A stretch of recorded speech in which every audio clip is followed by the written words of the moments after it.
All right. Hello, everyone. Thank you for joining us. You're here for another negative space panel. This is going to be a good one. But I'll let Josh get into that. You'll just a few announcements from me if you haven't seen it yet. We just recently announced and introduced our negative space podcast. These panels will now be airing on our podcast and on our YouTube 1 week after, which is super exciting. And as always, we have a competition running out now, the fall 2022 comic book writing competition. If you are looking to submit to that one, the deadline is December 9th. So it's creeping up on us. But I'll cut it at that. I'll let you all enjoy the panel. Here comes Josh, and I will let him take over. Have fun, everyone. Thank you, Nawel. Hi, everyone. Welcome to another Negative Space panel. As Nawel mentioned, I'm your host. I'm Josh Sippie. Today, we're going to be talking with Juni Ba about his journey as a creative, establishing his own style as an artist and a writer, and much, much more. So Juni Ba is the award-winning cartoonist of DJELIYA at TKO Studios and Monkey Meat at Image Comics. He was born in Senegal, and after years of living between different cultures, he decided to channel his influences through his passion for illustration. Juni, welcome aboard. Hi. Thanks for being here, Juni. Thank you. It's always weird hearing like the introductions. Miss? Sorry, my cat is a bit sick apparently. So yeah, hi. That's okay. Hello. So Juni, I want to start at the beginning of your journey as a creative, and then we'll work into how you found your way into comics, where you are now, all that good stuff. But was there a sort of starting point that you feel like as a creative where it was like, this is the moment where I realized I wanted to tell stories, albeit visually or just writing? Was there an epiphany, or was it always sort of something you were going to do? I always say that the moment that I chose, I was 11 years old. Mostly because I guess it was sort of a light bulb moment, but the elements were always there. Like I was a kid who was imagining stories with his toys, but like way too complicated stories. Of like when I discovered that Marvel and DC had like massive shared universes, I was like, I have been doing this since I was 6 years old, so I'm not necessarily that surprised, but that impressed, because that's what I was doing when I was a kid. And then I discovered Sonic the Hedgehog, and I started making Sonic comics. And then from there, it was like, I enjoy drawing and making stories, and turns out this is something that like people get paid to do. So I might as well try to get paid to do something that my brain seems to already be wired for. So yeah, it was more of like, try to make money out of the only thing you seem to be able to do. I like that. So was that your goal? Like, what was your goal when you first started creating these universes and writing these comics? Was it just fun for you to tell stories, or were you trying to? Okay. Yeah. I mean, it started out just being like a fun thing to do with a friend, and then very quickly it became more of a, I want to get better at this, and I became sort of obsessed with buying comics and trying to figure out how they were made, like what the different art styles, how they actually make those books. Like, how do you draw this? Why did you draw with this style instead of this one? What kind of effect does it have? That sort of thing. Like I was the kid who would go to the same bookshop and just stand in front of the older comics that they had, and very carefully choose which of them I was going to take home, depending on what was in there, because what was in there was going to be what I was going to study for the next month or so. I find that so interesting that even from a young age, you were looking at these, not just from a reader standpoint, but from like a studying standpoint. So even from a young age, you realized that this was something that you wanted to do, and you were already taking an analytical approach of how you can, were you thinking like, how can I mimic them, or how can I do something different? Or what was sort of your approach in studying them? Mostly it was mimicking at first for a long time. It was a lot of I'm trying to understand like it's the very classic thing. You like a thing, you start drawing the thing. So like every kid, we were all drawing Dragon Ball Z characters and stuff like that. It's just that I kept doing it, whereas a lot of my classmates just stopped because they got older and their interests changed. For me, it was very much like, I want to know why this works and I want to know how to make it so that I can do it for myself. So yeah, and I've always been very like, I'm analytical in every aspect of my life almost. So I guess like it's also why drawing is good. Like drawing and making stories is a lot of problem solving. So it's a good way to sort of focus my brain, because in every other aspect of my life, this tendency to be analytical isn't necessarily the best, like especially socially. Like drawing is something that makes sense to me in ways that and nothing else does. I love that it feels like comics was always going to be the perfect fit for you. Were there other routes you had considered going with your artistry, or was it always going to be comics? I knew that I wanted to draw. I guess it wasn't necessarily always going to be comics. It could have been games or something, or movies or whatever. But very quickly, I realized that it wasn't just about drawing. It was also about being able to tell stories with it. And the most convenient medium for that was comics, because you can make one alone in your room. You don't need to have a big budget, and if you can do everything yourself, you don't need collaborators. Whereas movies, you can't do anything, you can't do much anyway with just you. You have to, like, games similarly, you need to have much more knowledge and like a lot more expertise in different areas, whereas with comics you need to be able to know how to tell a story and draw, and that's basically it. And that's a good segue, because I was going to ask, since you're one of those people who does the visual art and the writing, what it sounds like the illustration came first for you. Is that right? When did you start developing as a writer too? I guess I was making stories before I was drawing. Like just the stuff that I was doing with my toys was already like creating a universe and thinking about the psychology of the characters, and I even still remember myself just like I was acting like a director when playing, meaning that my eyes were the camera and I was both the director and the audience. So if I wasn't happy with the way, say, a figure was standing, or the visual angle that I had, I would redo the scene for myself because I wasn't happy with the first time that it was done. And that was before I started drawing anything.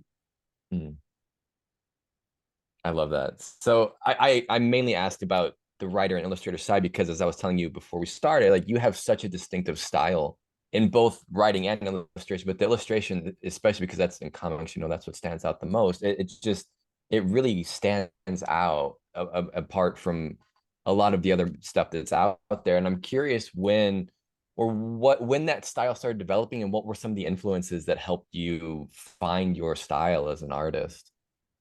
I mean, it's a mix of a bunch of stuff, but like the big ones would be Cartoon Network and Hellboy. I think it's also because I always sort of preferred things that were drawn very simply, like the most simple shapes and very striking images. So I grew up on a lot of Cartoon Network, and what I would say is that I enjoyed the fact that you could have a show that would be very silly, like let's say Dexter's Lab, but on the same channel you would have something like Batman, the animated series, which was much more intelligent and much more complex. And like I every year almost I rewatch the Justice League TV show, just because I love how they treat their characters. Like I always gush to my friends about how I love how the characters are written, but I also love how the design of everything is handled. So it was kind of a school of like, here's all these different things that you can make with just art. Samurai Jack was the biggest one. And then when I was like 16 or 17, I found Hellboy, and it was the second big, like, you can I had read a lot of manga when I was a teenager, and I was always sort of feeling insecure because I could not draw the same way that they did. And Hellboy was sort of like, you can draw in a way that no one else does. Like the way he did it was very weird. and very especially his way of doing things. So it was sort of like a light bulb moment of like, you don't have to draw like the guy who makes Naruto. You don't have to draw like those people. You can go for an art style that is very different and very graphic in design. And it started from there. Then I started discovering more and more creators doing different things, and so now I'm sort of like trying to pull from different influences. But yeah, I guess it started mostly with those. And there's Was lots of like, that an easy? Sure. Yeah. Was that an easy process for you? Because I know that's something that so many creatives struggle with, is this like what you can and cannot do, what looks the same as what's there, and what can be different. What, the way you describe it, it's like you saw Hellboy and you're like, oh, okay, I can do something different too. Was that an easy process for you, or was there like a reckoning where it took a while for you to accept that?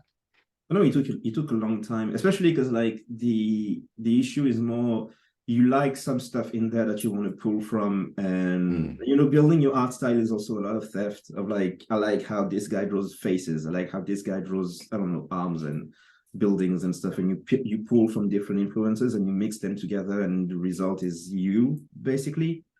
And so most of the issue was trying to figure out how to make my own, I don't even want to say my own style, but I draw in a way that feels mostly me, where you can tell that the influences are there, but it's not like I just copied them one to one. And that takes a long time. Like similarly, I redrew entire pages of Hellboy just to sort of figure out how, not just the composition, but also why he would simplify things the way that he did. And then I mixed it with a bunch of different things. Like there's a lot of like Franco-Belgian influences in the art as well, which is why my art is, you can tell that there's a lot of Hellboy in there, but there's also a lot of like more rounded, more soft shapes.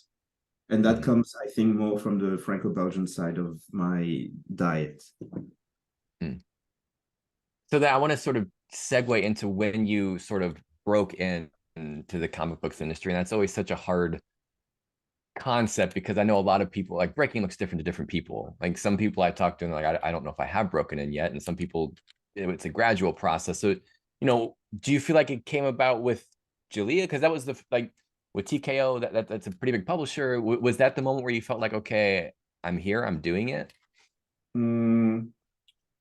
It was when I thought, how do I describe this? There's this feeling of, okay, I've managed to get a book in. Now the challenge is, how do I make sure that I stay? Like basically you got into the room, like they opened the door, they got you for like one attempt. Now you have to make sure that you can stay. And I'm not even sure at this point that I've managed it. Like it's starting to sink in, mostly because the people who hired me once tend to come back. And so once you've been hired by different publishers to do something, and then they come back and they give you more things to do, you start to feel like, okay, now you're starting to get some kind of a ball rolling. And I guess the main difference between last year and now is that last year at the same time, I was thinking, what am I going to do next year? I don't know if this is going to continue. And I was actually kind of like anxious about it. This year, I've had to say no to so many different things that I know that the stuff is going to keep coming. Like I already have like enough work scheduled for next year that my next year is already planned basically, and that's a positive sign as well of like the machine has started to function by itself. How much of this was like according to plan? Like how much of it, like, did you sort of get that first book in and then say, okay, these are the things I'm going to do to sort of stay in the room, or was it all just sort of taking it as it comes? It's definitely taking it as it comes, but there's also a sort of like orienting things in the direction that you want. So I got TKO, I got DJELIYA published at TKO because I emailed them first. And around the same time, DC and the next year Marvel contacted me, and it was more a question of like, DC offered me a book to work on, and I said, I'm not interested in that, but I would love to work on Robin. And so they had a Robin short story, and so they gave me that. And TMNT is the same thing. Like when they got me on the Ninja Turtles, it started with a cover and then another cover, and I kept saying, if you have like an opening on a book, I would love to like get to draw something. And it was even better than expected because they gave me the annual, so I got to write and draw the story. Which, you know, it's a lot of like, it's also telling them what you want to do. Once they've given you like a sign that they're interested, it's also good, I think, to sort of like orient things in a direction that you want to work in. So telling them I'm interested in this type of story or character or stuff like that, like just being able to I want to say take ownership of the direction that your career is taking, at least in as much as you get to choose which kind of projects you're working on. Otherwise, you're just given stuff that they think you would be a good fit for, but not necessarily stuff that you're interested in. And it's also good to be able to show publishers, I'm interested in this thing that you may not necessarily guess. Like there's a project that I can't talk about yet, but they wanted me on a story, and I actually wanted to work on something completely different that they also had in the same project. And like, I know that they would not have given it to me if I hadn't said, I'm interested in this specific guy, because I don't know, I vibe with him much more than the guy that you wanted to give me. Is that something that came naturally for you? Because I feel like, I mean, I don't know, maybe I'm just speaking for myself here, but given an opportunity, I feel like it requires some gumption to go to them and say, by the way, I'd like to do this stuff too. Was that something that came easily for you? I have a bit of an issue of being able to tell people what I want. So at first it was scary, but like there's I think I grew up with a dad who's very like headstrong, and he's been freelancing for as long as I can remember. So like I think I grew up watching how he would do things, and he was very like clear about what he wanted. And he himself says that he has a reputation of being kind of annoying because he tends to like be very clear and blunt about what he wants and what he needs. And once he has everything he needs, he disappears for like 2 weeks and he gets the job done, and then he sends you the stuff. And I tend to sort of try to work the same way, of like, making comics can be tedious and very long. So like, if you're not working on something that interests you, what's the point? So when I get contacted by a publisher telling me, we want you on this, and I don't want to do it, if I see an opportunity to work on something that I do want to do, I don't see a reason not to do it, because like what's the saying again? Like, you miss 100% of the shots you don't take, or something like that. Like, there's no harm in voicing your interest in something. And I think it's also in how you do it. Like, you don't say, no, this thing that you want to give me is bad. You say, this is nice, but I would rather, like, I'm very interested in this. Can I get this instead? Like, there's a way to also voice your interest. You brought up a lot of things there I want to get back to, but I want to start because I also find it interesting, and I'd read this in a previous interview with you, where you talk about the shift of writing for yourself and then writing for an audience. Was there a transition there, and did it affect you at all as a creative, or did you just have to trust yourself? I think the biggest thing was the fear of people's reactions to what you make. Like, there's a fear of them not liking the thing itself, but there's also, like, depending on what you work on and how much of yourself you put in it, you also get scared of people sort of judging you through the work that you did. And so, like, I think DJELIYA was good for this, of like giving me the opportunity to sort of see how people react, and it's given me enough confidence that like I feel more free, I guess, in writing what I want to write, and just making the stuff that I want to make, and not worrying too much about how people are going to react. So I stick to just making sure that my story is as understandable as I want it to be. But beyond that, I try not to think about the audience too much.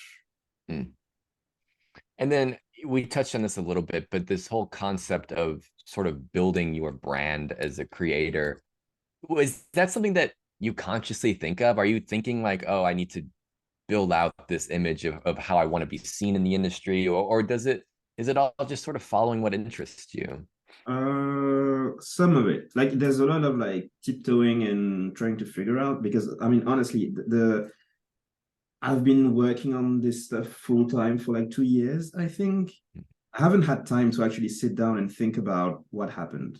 I very quickly started receiving work and not having any downtime to think about what the hell is going on. I've also had a sort of a chaotic private life. So like there's no time for me to like sit down and be like, okay, what's going on and what direction do I want to take? The only thing that I can say was a very conscious choice was that I try to be as uh I try to avoid black characters as much as I can, unless the story is interesting to me. So like basically what I explained, especially to the biggest publishers, was that I don't want to work on a black character or black related subject unless I've asked for it. Because I want to do it because I'm interested in it, not because you think he's black, we're going to give him something black to make. So a lot of that was saying no to projects because I could very quickly tell that I was chosen because of my skin color more so than my style or my interest in whatever subject. So, and again, it's this thing of like you're being told here's this project that we wanted to give you, and you're like, the only thing I have in common with this subject is that the character is black. Whereas I would like to work on this character who is white or whatever else, because I happen to share a lot of their life experience or the anxieties that they have or whatever. And that was the biggest conscious choice of this is where I want my career to go, was I want to make sure that my brand, so to speak, is that I'm not just a black creator. Which is a great segue to something else I was going to ask you, which is, every time I hear about people turning down projects, I'm curious what that process is like, where you can look at a project and say, no, this isn't right for me. Have you always sort of had that sense in you, or is this something, because I imagine when people first get there, they get all these offers and the impulse is, well, I'll just take it because it's work. When did you sort of start judging projects as things you consciously wanted to work on and not just it's work, I'll take it?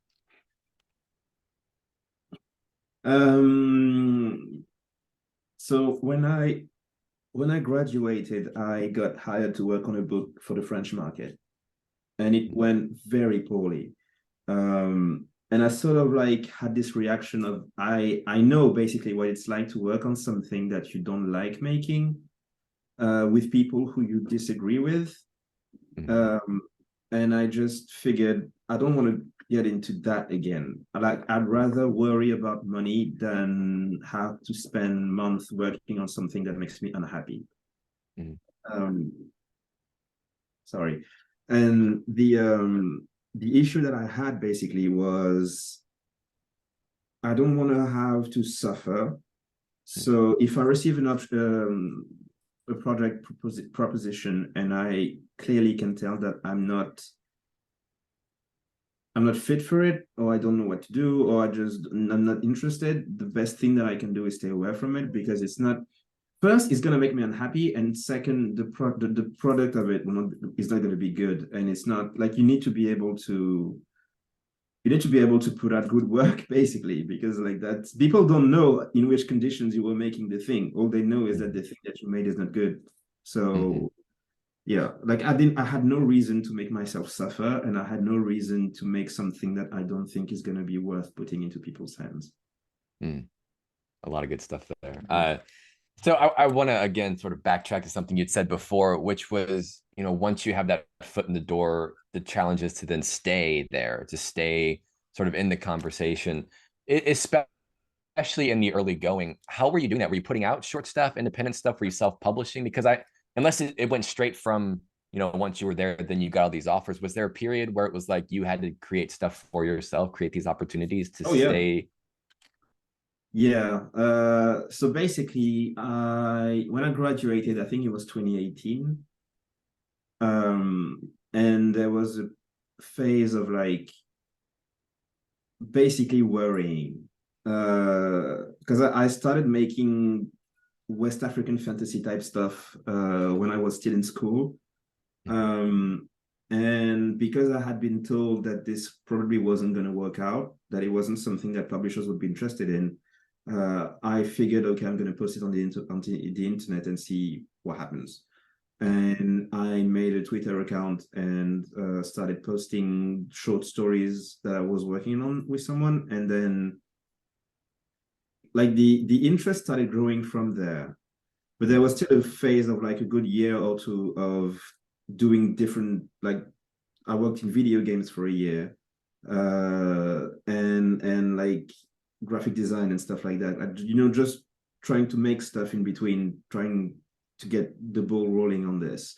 And then I ended up contacting TKO after a good 2 years of trying to get DJELIYA published in France. I contacted TKO, and because Sebastian Gerner, their chief editor, had been following me for a while, basically. So because of that, when I contacted them, he told me, we don't usually take offers, but I've been following what you've been doing for like a year or two, so I want to see what you have to offer us. That would not have been his response if I hadn't been posting stuff before. And I mean, finished comics of, I don't know, 19 pages, 30 pages, depending on stories. But yeah, basically I showed what I was able to do, and then it got into the eyes of the right people. And then when I manifested myself, I just had the terrain was already prepared, basically. I love hearing that the stuff that you had put out there was what essentially opened the door that otherwise wouldn't have been open, because that's something that, one of the main things we talk about here is sort of breaking in and how to get people to notice. And you're a great example of that. You were putting stuff out there until you got that opportunity. Yeah. Which I wanted to ask you about, the pitching side of it, but it sounds like the pitching side was already essentially either half done because you had done all this work ahead of time. So the pitch was essentially him saying, yeah, let's see what you can do. Was there anything still, I mean, pitching is stressful in and of itself, but was there anything still difficult in that pitching stuff? Or was it really like he heard the idea, he liked it, you ran with it? Yeah, I mean, it was extremely quick. I sent him a PDF that I had made. He said yes, and I was lucky because like he had no reason to change anything in the concept or anything like that. So, and the process with TKO is very quick. Even now, like it's even quicker now. Like now that we've made a book together, they know how I work, and like the last book, my next graphic novel is with them, and like it was signed in an hour. So from him asking me if I have something new and me sending the pitch, an hour later it was greenlit. Wow.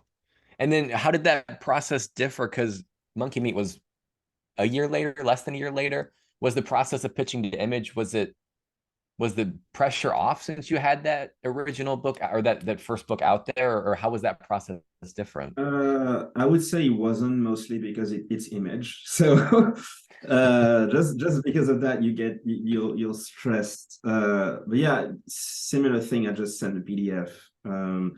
And it's the thing of like TKO's editor put me in contact with Image's editor, and then I just sent my PDF and he said yes. And same thing, the process was really quick. Yeah, no, I mean, I've been very lucky in that regard so far. Like the stuff that's at least on the creator-owned side of things, every pitch that I sent has been accepted, and I think, yeah, the thing that I kept saying was that the Ninja Turtle annual that I made, I think I broke the record of how quickly Nickelodeon greenlit the pitch. So yeah, so far I've been lucky. Like the reactions they make you feel confident in your ability, I guess, because you can see that people get excited about the stuff that you make. What, I'm rewinding here again, but rewinding to when you first sent that pitch to TKO, another thing that I feel like a lot of creators struggle with is sort of knowing when the time is right, not doing it too early, but knowing when it's ready. Did you just have a sense that this project was ready to get out there? Yeah, I mean, I have been working on it for like a good 3-4 years. And I mean, at some point I just needed to get it out. Like it was basically sitting there, and I knew that I was on something. So it was more so a matter of like figuring out who was going to help me finish it. So yeah, like I had been working on it for so long that there's also a point that you get where you get to realizing that you've done everything that you can do alone, and you need other people's eyes on it and people who have some expertise. And I mean, I was lucky because like Sebastian Gerner is very good at it. He has a very good eye on how to make your story better. So he was probably the best option that I could possibly ask for. That's great. And then, you know, you've worked, as you mentioned, at Ninja Turtles, and you've also done your original content, obviously. How does your approach differ when you're working in established universes and when you're creating your own? You have a lot more lore to think about. There's a lot of like, I guess the example of the Ninja Turtles is a good one because like it's a universe that I know. I even want to say it's a multiverse that I know because like I've been exposed to TMNT for my whole life. So various cartoons and books and comics and stuff. And I've been reading this particular iteration of the TMNT since it started. So when they contacted me, like I love the TMNT. Like I don't think you can see them, but the table that you have right here, there's a bunch of turtles in the plants, turtle figures. So yeah, like I love the TMNT. And so in this particular instance, I knew the universe, I knew the world, I knew the rules, and I knew how all these characters function and think. So I would say the main difference is that you have the pressure of making sure that you don't break the rules of the universe that you've been invited in. But it's also very gratifying to just be able to sort of like have fun with characters that you know. Like I discovered that writing Mikey is extremely satisfying for some reason. Like being in the headspace of Mikey is very nice. Now, wait, I think you're frozen. What actually? There you go. Oh, am I back now? Is he back? Am I here? Yeah, you're here. 35 minutes with. Okay, cool. Can you still hear me? Yep. Awesome. What I was gonna say is, sorry, my internet always jumbles my nerves. I'm worked up again. When you approach something that is established like Ninja Turtles, how much, you know, especially with having a style into this universe, like especially working in the rules that they've already set, is there anything that, do you have to restrain yourself at all, or is it pretty, you know, pretty organic for you to fit in there? I would say it depends on what you're writing for. I haven't done much of that yet, but I've done the Black Panther and the TMNT mostly. Like maybe there's something else that I can think of. And I would say the biggest thing is that because you're working with a universe that's been designed by other people where you need to be able to not break anything that other people are supposed to use afterwards. Most of the restraint is in that of like you have limitations. So the TMNT annual, for example, I wanted to use a character and they told me you can't because he's supposed to be used for this thing later. So and it's stuff like that. So you have to work around certain limitations. But I mean, in the case of the TMNT, it was actually kind of nice because like they weren't that annoying.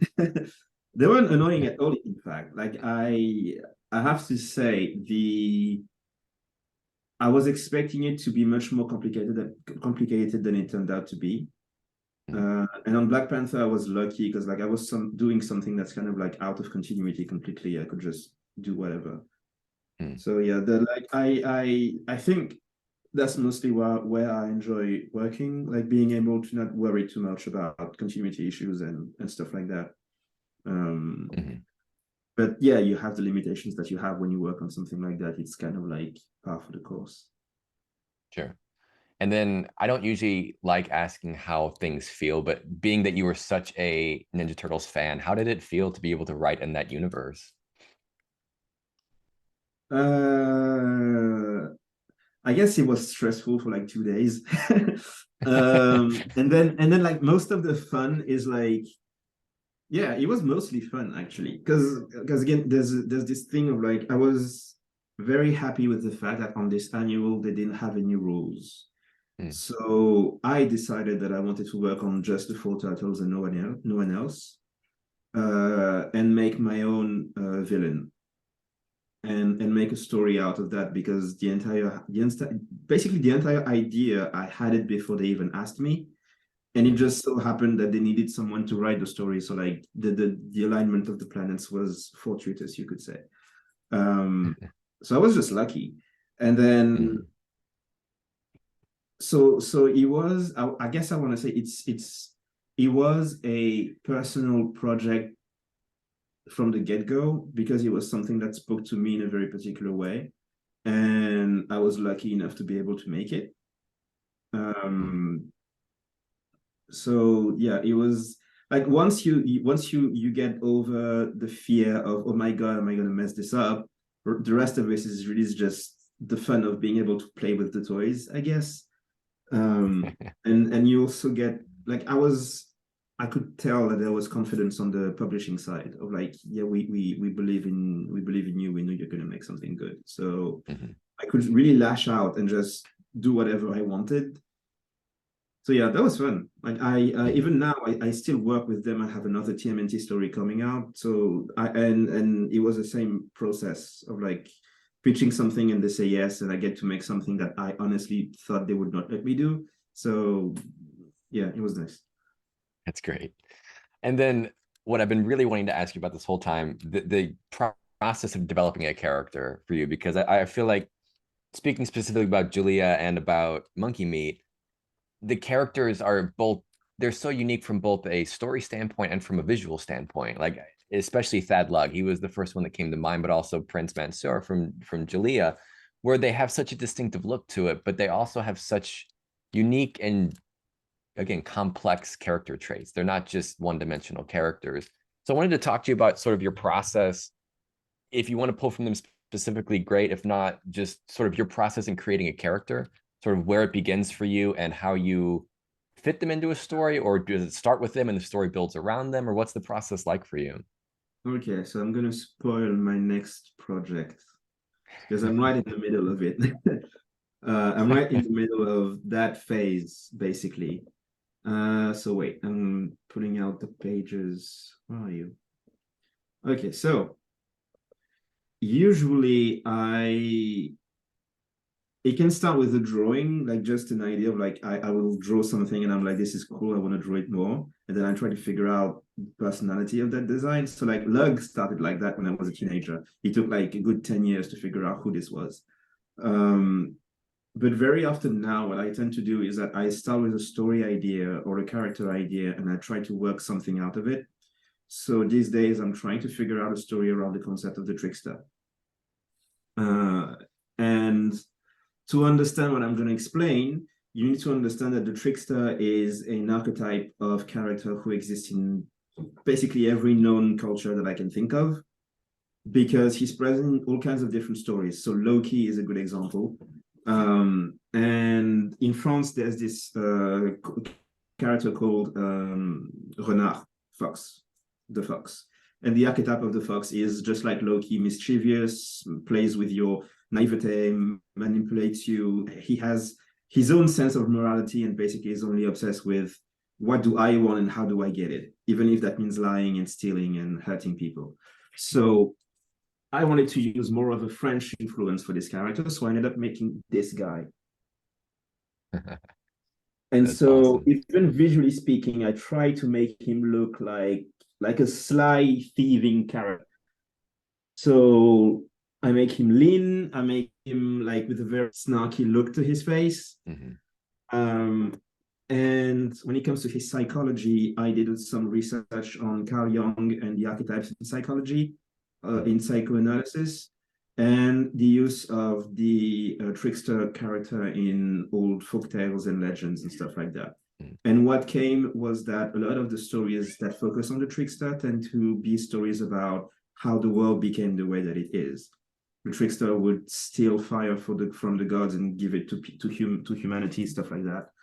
And so when it came to the psychology of this character, he's a trickster. So he steals, he lies, he manipulates, but he also sort of like views himself as deserving of more respect because he's been giving the world enough knowledge to build the society full of laws and rules that he himself doesn't follow. So there's this paradoxical thing of he built the world that he himself cannot live in anymore because everyone hates him because he's a liar and a thief. And so every aspect of this story is going to be about how he lives in this world that he created himself, where he feels like everyone is an ingrate because they have all this stuff thanks to him, and they tell him that he's a liar and a thief, so they don't want to have anything to do with him anymore. And a lot of the stories, like a lot of my characters, are built in this way of trying to figure out a main character trait and then something that creates a paradox in them. So Mansour is this guy who is really soft and nice and gentle, but he was born in an environment where he was expected to be tough and very strong and very like masculine in a lot of like obvious ways, like a lot of traditionally masculine ways. And I had my conflict there because I thought, okay, this is a guy who does not have the temperament to be a brute, but he's being asked to be a brute. So his way of trying to deal with it is that he's going to try to be one. And I especially like him in the first chapter of DJELIYA because he's all about trying to present this image of him as the cool guy who gets the money and the women and everything and the respect of other people. But you can tell that he's trying to put on a facade that's just not him. And a lot of my characters are made in this way of like trying to figure out where's the paradox in that person and how do I make a story out of that? Like where is this person? I almost want to say two people, like they project something and then there's all the stuff inside that they're not telling others or not telling themselves. And that's where you can sort of figure out the story, an arc, and their motivations as well. I want to get back to your trickster in a second, but you mentioned that you'd had Lug since you were a teenager. This was like a character that you had written from a young age. So I find that so interesting because he fits organically into the Monkey Meat story. Was he always gonna go into that story, or was he kind of just like a character without a home until you found the story? He was always going to go there. He was always going to be sort of the brutish guy who fights the monsters and works for the company. But he was much more simple originally. He was much more one note, I guess. And then I guess he came into his own in when I wrote the first issue, mostly because I think it's at the moment where I decided, okay, this is a guy who he's working for the most evil entity around that has to like mess with your head, but not necessarily in a way where he's a heroic figure who thinks what I'm doing is wrong. It's more so, even on a more selfish level, he's starting to realize how it didn't bring him anything. And he's being used and discarded very easily, just like everything else. And his conflict and his resentfulness comes mostly from that. So we're not dealing with a guy who suddenly wakes up one day and decides to be a hero for the people. We're dealing with a guy who doesn't like the fact that he's been spoiled and abused like everything else. And I found that more interesting, I guess. Like he has the potential to be someone who rises for the needs and rights of everyone else. But right now, at least at this stage, he's more coming to terms with the fact that he's a victim. I like what you said about, I mean, he definitely comes across as the character who had the potential to be one-dimensional, but then he develops as you go. You mentioned sort of discovering that about him in the first issue. So that what I was going to ask originally was sort of how well you knew Thad before you started the story and how much of him developed as you told the story and realized that he's actually much more compelling if you add these other layers to them. So it sounds like you sort of develop the characters as you create the story. Yeah, it's often the case. Like even this one, like I've done it enough times now that like you start to see what kind of like steps you're gonna need. Especially when it comes to telling a story. Like the trickster story that I'm working on. There's an entire story that I want to do where basically the trickster and two other characters start with all of them have a different stand on a notion of, should you work on yourself to try to be better, or should you just accept who you are and be the most version, not the best version, but just the most version of who you are? And the trickster's idea is, I'm an asshole, and that's just who I am, and I just accept me how I am. And the whole point of the story later is him being forced to be in a situation where he has to perform an act of kindness. And how that messes with his head, because he just did something that at the beginning of the story he thought was an act of weakness, and how that forces him to reassess who he is. So and it's something that this morning I didn't have this idea yet. Now I have it, and I'm like, this is a whole new door that I just unlocked in getting into the psyche of this character.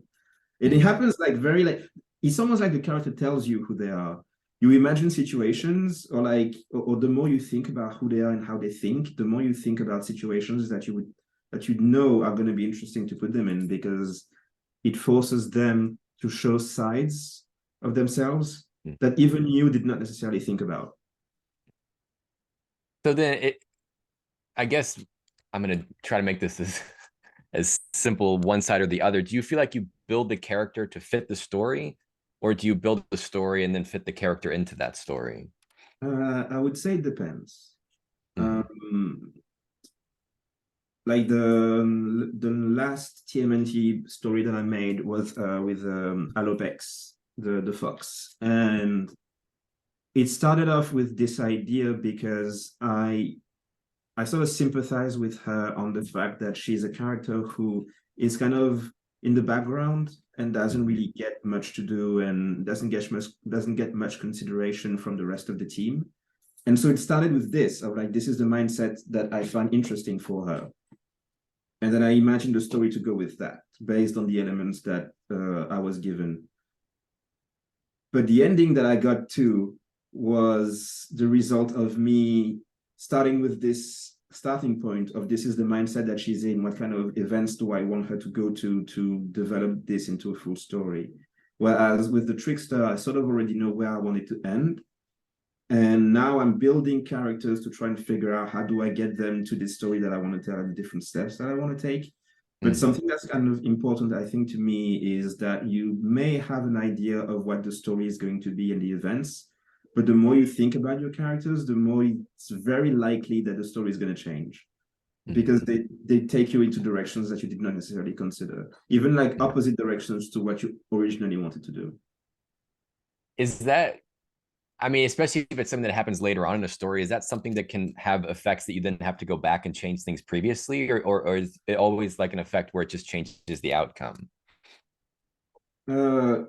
I guess it's very fluid in that sense. Like, it varies from story to story and from different characters.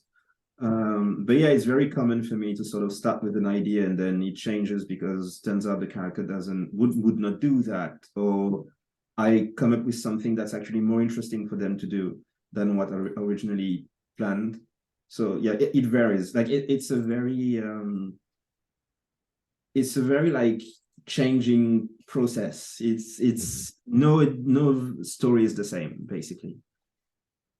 And then one thing that you've mentioned a few times that I haven't had a chance to follow up on it is how much research you put into these things. I know I've read about the research you put into DJELIYA, and you mentioned researching the trickster. Yeah. How do you go about research? Because that can sometimes be an endless haul of, you can just keep researching and never actually start the creation process. So when do you begin that creation process? Do you do it while you're researching, or do you like set a deadline? I'm going to research this much and then I'm going to start creating. What's your process with research? For me, it's both at the same time. So I'm watching videos and reading about psychoanalysis and archetypes and stuff like that, and at the same time I'm doodling characters and and basically what I pull from the research, I try to put into my stories and my designs, meaning that the designs can very much change as well. So like the design that I showed you, I like how it looks, but for all I know, once I get to the actual final pages, the design will be completely different, because by that time I will have found something else that makes me go in a completely different direction. So yeah, and I mean, it's still the very early stages, so you never really know how things are going to evolve. But yeah, generally speaking, I tend to do both at the same time and just let my brain mix stuff together until I get to something that I'm like, yeah, okay, this is working, this is what I want. And I also tend to prefer things that I want to draw. So I was on Twitter an hour ago, and I saw a music video, and there was a boat, and I was like, I want to draw a boat, so I'm gonna put a boat in my story, because it turns out I didn't know how to do a particular sequence, and like putting the characters in a boat actually solves my problem, and I want to draw that particular boat. So you know, it's actually as simple as that. I love this, and I'm now so excited to see the boat when this story comes out, because I'm going to know that this was the boat that you saw on Twitter. That's going to be great. And then the last thing I haven't had a chance to ask you about yet is sort of, especially now that you are working on so many projects, you said you've got your entire next year filled out, sort of the time management aspect of balancing multiple projects. Do you do one project at a time, or are you sort of working on them all at once? It's all at once. I have a board next to me full of like the different projects, how far along they are, and when the deadline is. And yeah, I should probably cut down. I will cut down, because like it's a little too much. And this year I made an entire like 150 graphic novel, 150 pages, and I finished another 150 pages graphic novel. So I have two coming out next year on top of the short stories that I've been working on. So it's a lot. And just at some point, it's probably not super healthy. So yeah, the time management is going to need to be changed a little bit, I think. And this is probably something that especially people who start out might sympathize with. There's this fear of, it's going to stop at some point, so I have to take every chance that I get, every opportunity and everything. So a few months ago, I started saying no to things, and I'm going to keep doing that, because it's best to be able to sort of like space out things and have enough time to work on everything the way you want. How has that changed from whenever you first started creating? Because now presumably you're on deadlines, I assume.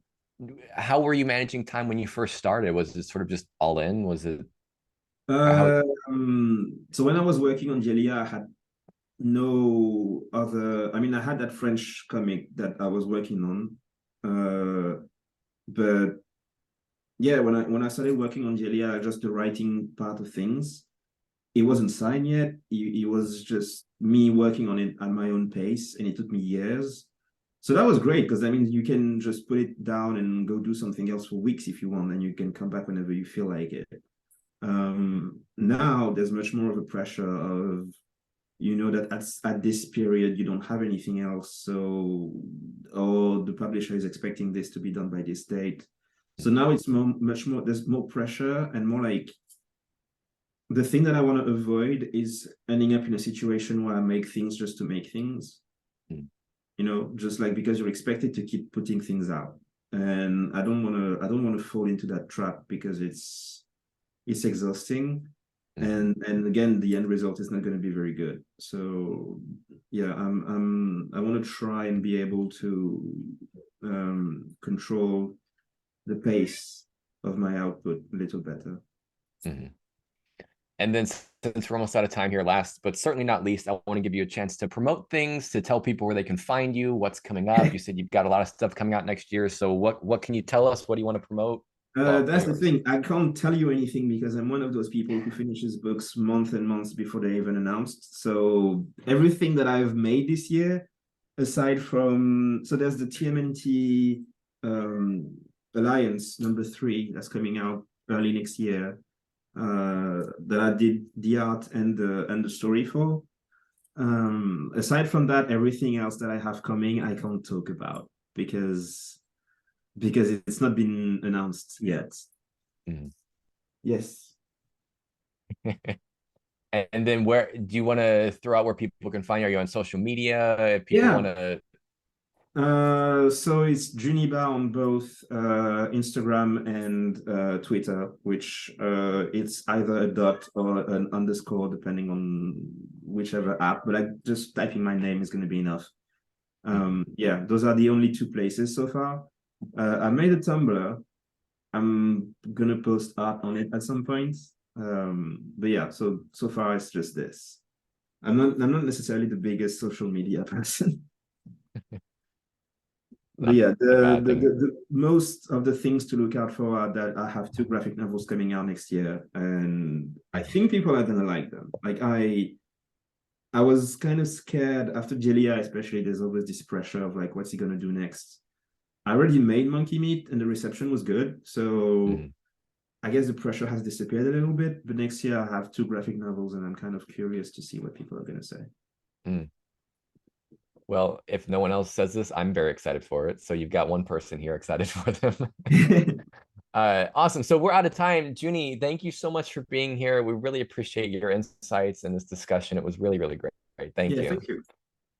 And to all of our listeners, we're going to be back December 7th with another panel. You can go to negativespace.com/events to sign up for that. And you'll also see all of this recording will be up next Wednesday if you didn't get a chance to see it all.